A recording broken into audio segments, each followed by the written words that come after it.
So I'll jump straight in with my next one, Go on. which I could talk about for a long, long time. Funkadelic, Parliament, Funkadelic from the 70s. Your thoughts?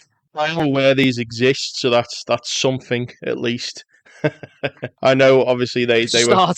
they were huge influences on one of mine and your own favourite bands, the Red Hot Chili Peppers, and for that alone, I've got to give a bit of gratitude and a bit of respect. I think funk as a genre, like, I love it when it's like infused into stuff, but as a kind of standalone genre, I think kind of similar to disco. Really, it's a bit of a thing of the past that is great when it's incorporated, but kind of on its own. It's not everyone's cup of tea, and I get that, to be honest. I understand what you mean about the time capsule side of it. I think as an institution, George Clinton, as a producer, and his whole Parliament Funkadelic movement of the 70s, jumped into the 80s as well. Huge, massive influence on so many artists, and not many people know who George Clinton is in popular music, which is mind-blowing to me because he's so influential on so many people, especially in America. Funk, soul, and even to a point, he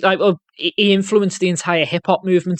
Dr. Dre sampled Funkadelic. So much hip-hop came from funk samples and funk sounds, even to the point now I've been lucky enough to see Funkadelic live twice with George Clinton, he's in his 80s now, dear God, and he's still rocking it. But modern Funkadelic is very hip-hop based. They still have the guitar solos and the crazy over-the-top show of people on stilts and insanity, but there's a lot of hip-hop, which is the modern take on it, over the 70s disco funk Bootsy Collins style. But from what they've done for music, I think is so underrated, and they're largely forgotten. Yeah, I would agree. Again, not my wheelhouse. Don't know too much of it myself, but as you say, I kind of think funk is such like a fundamental base kind of stone to work upon, and it's incorporated in everything. Like, everything's got to have a groove, everything's got to have a rhythm, and funk is obviously the king of that. What it's kind of brought into music, obviously with hip hop and rap, is just you can't